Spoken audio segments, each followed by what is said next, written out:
Good morning or good afternoon, wherever you are in the world. Welcome back to SEND Searchlights. We've got lots to talk about today, so just a very quick, gentle reminder to stay on mute and use the chat box for any questions. It is always lovely to hear where people are from, so do feel free to pop in the chat where you're from this morning or this afternoon. We are going to get started. Normally we leave it a little bit longer, but we've got lots to get through today. We've got our lovely guest Becky with us. So there's a long list of skills that enable students to be successful in class. And we're not just talking about subject knowledge or academic skills. The skills that we're looking at today relate to task management. So helping students to plan, monitor and execute goals. Now, these executive functions, which include a recall of previous learning, self-monitoring, task initiation, and many others, all happen automatically. They're often happening simultaneously, and also against a backdrop of a very busy learning environment. So it's quite a challenge, especially when you understand that learners are not born with these skills, they do develop. And now Becky Hawes, a longtime friend of GL, has recently released a new book and very kindly joined us today to dig a little bit deeper into what is an underrepresented topic in schools.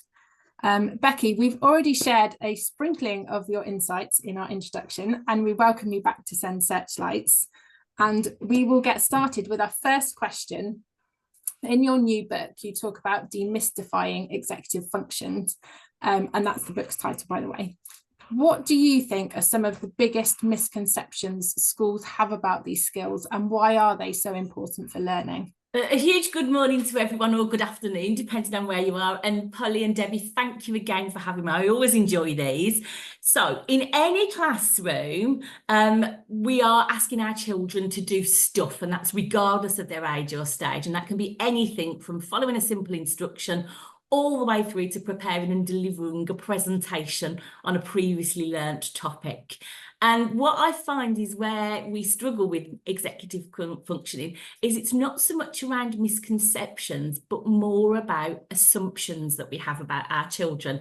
So when we teach them, we instantly assume that these children have got the right language level to access a topic, that they've got secure prior knowledge and understanding, that they've got really good task organisation, maintenance and completion skills, and the right level of attention and listening skills required.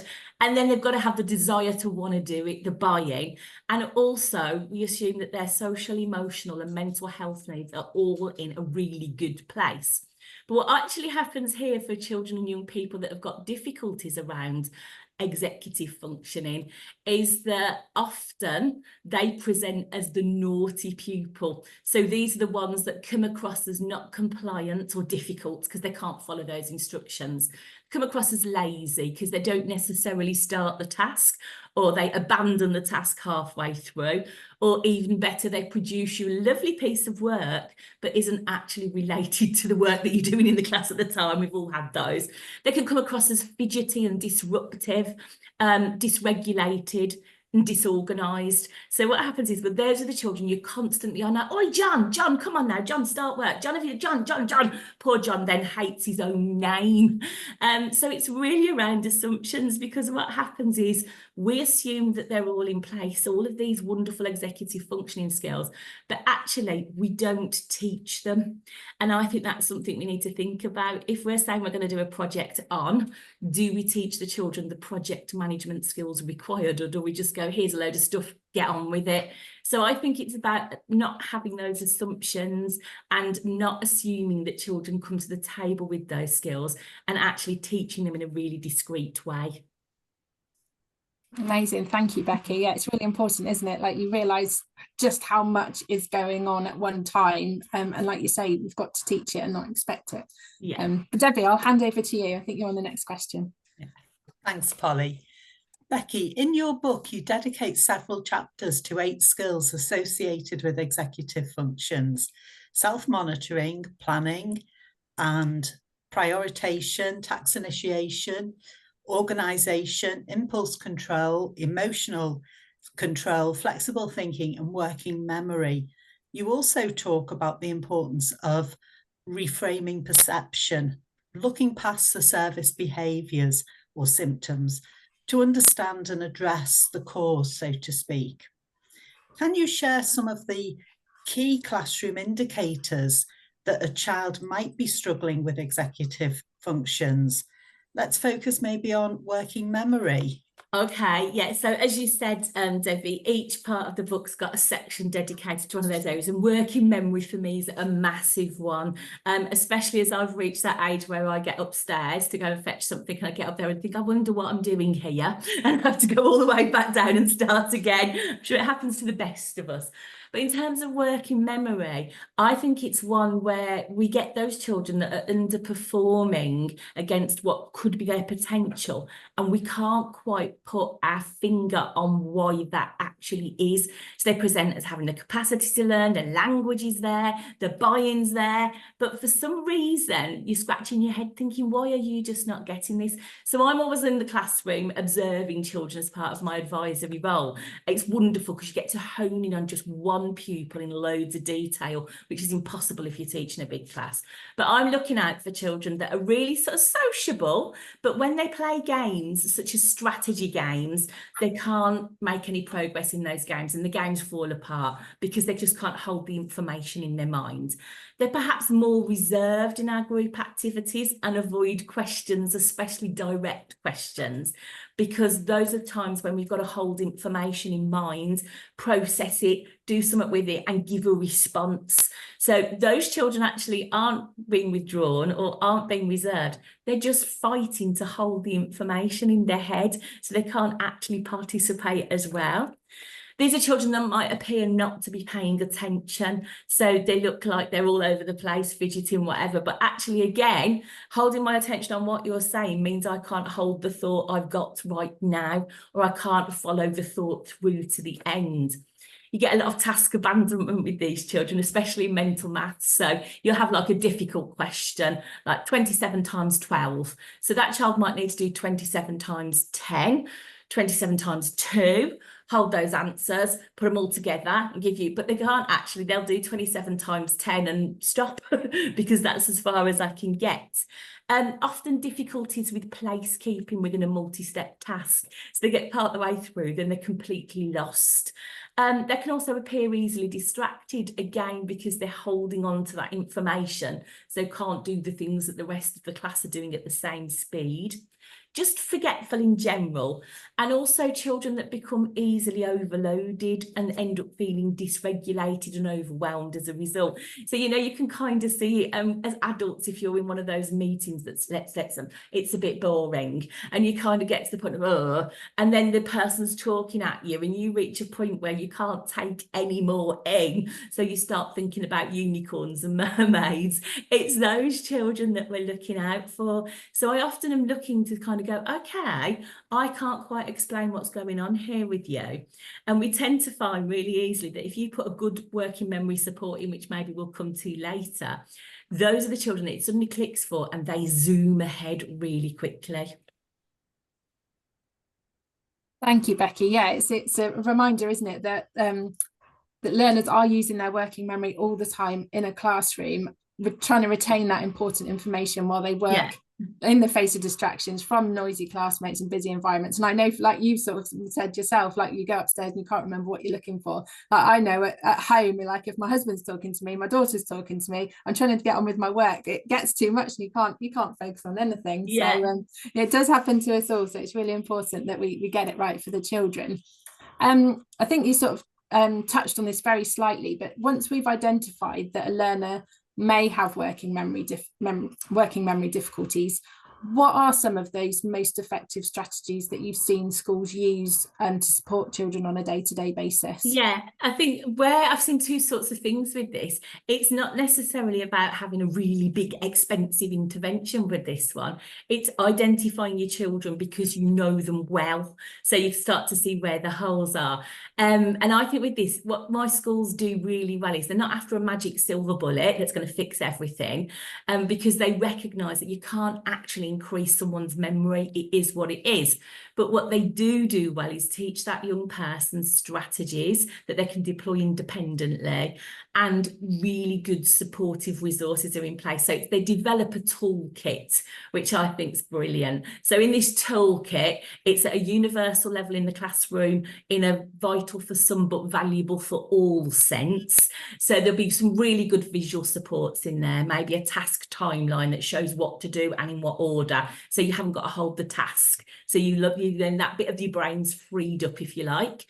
Voice recording devices. So one teacher's brilliant. She gives out instructions to the entire class and uses a little voice recording device and then hands it to the child that she knows needs it. So they can play it back hundreds of times, and it stops you getting, you finished your lesson introduction, you think, I've taught that was epic. Then you get one kid, don't you, I don't know what to do, and you think, so you can just go, there you go, there's the instructions again, you play them. It's teaching them to do jottings. So if we're doing 27 times 12, we can write down quickly the numbers and hold them there.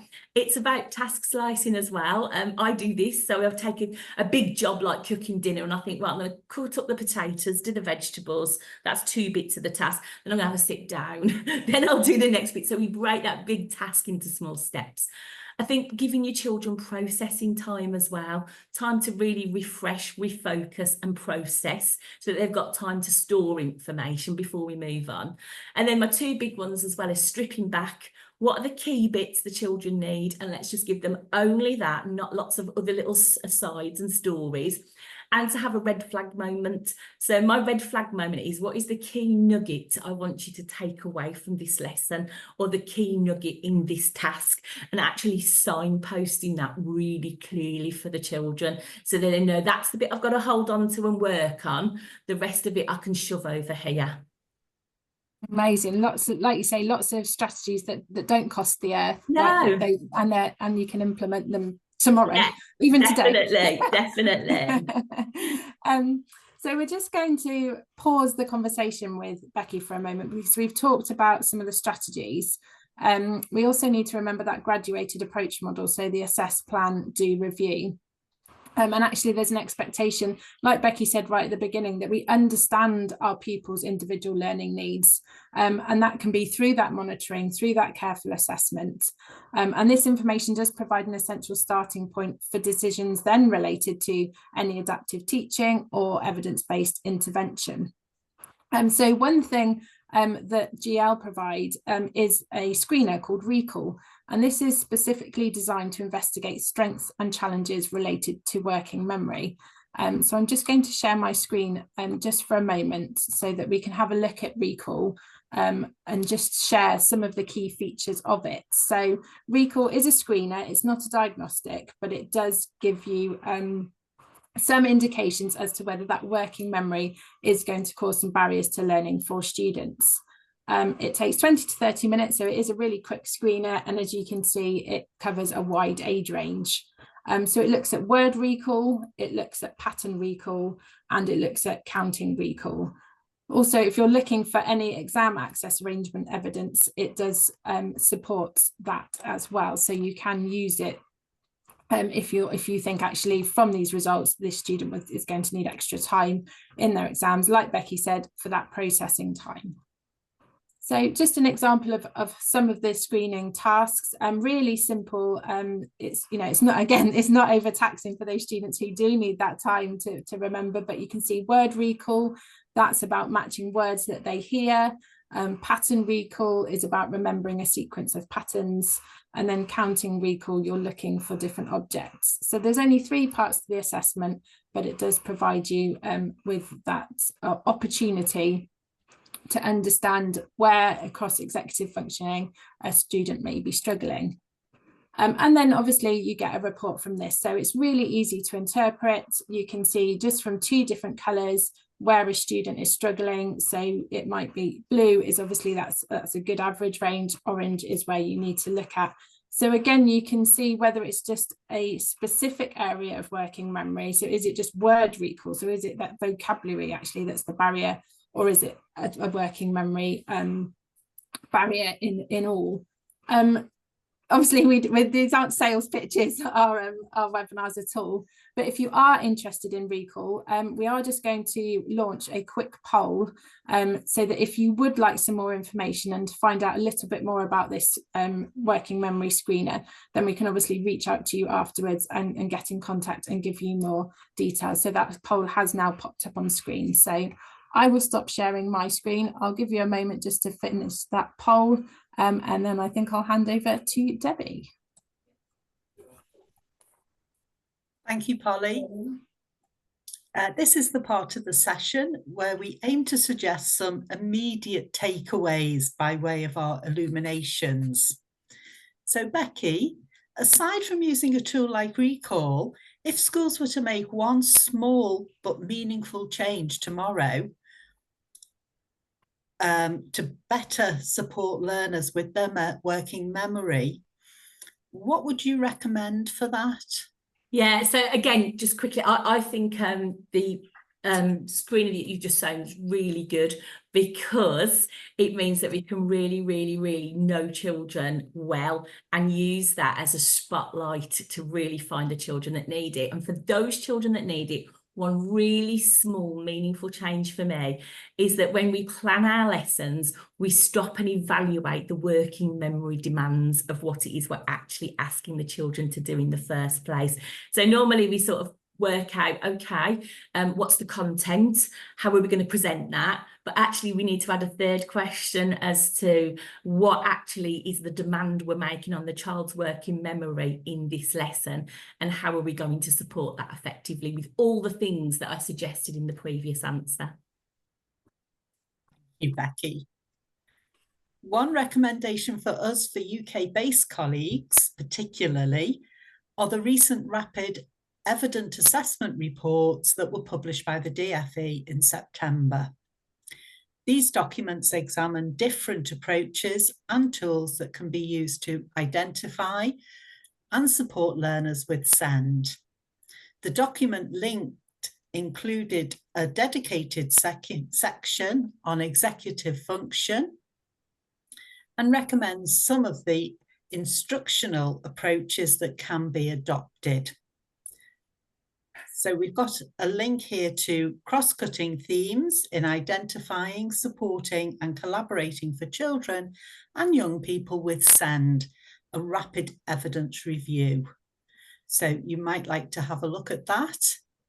And I will now pass you back to Polly. Thank you, Debbie. Yeah, I've just popped a link to that document into the chat. So if anybody is interested, you can click onto it there. We are so grateful to have been joined by Becky today. It's always a joy to have her on our webinars, and we've learned so many of practical tips and tricks that she has included within her book, that Demystifying Executive Functions. So something else that you might want to do is grab yourself a copy of that book as well. The inclusion of detailed toolkits full of strategies organised by each of those 8 executive function skills. So we've obviously just touched on working memory today, does make it a valuable resource for teachers looking to adapt their environment and their practice support all learners. So as I said, highly recommend adding that one to your basket.